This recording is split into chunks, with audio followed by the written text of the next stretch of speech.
都係用族類啦，用宗教信仰去做決定。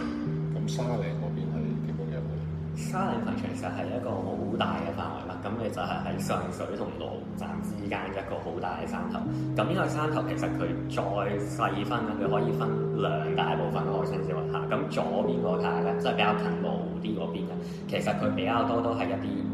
有認領嘅，可能係政府租出去㗎，可能係有一啲嘅慈善團體㗎啦，或者就係按翻嗰個宗教啦，有啲會係，但係嗰啲通常都係已經你知道個身份啦，因為你嘅知身份先知道宗教啦。咁嗰啲情況下就會係分到佢只一個公眾墳場咁樣啦。咁但係右邊啲即係近上水站嗰邊嗰一帶咧，其實變相就真係完全冇㗎啦，即係我頭先話晒你得嗰個嘅號碼啦，你得佢個年齡性別。咁我唔知你宗教係咩，總之就你因為冇人認領，我又冇其他更多嘅資料啦，你又即係冇人冇你嘅一啲家屬啊去幫你去認領又好，去幫你去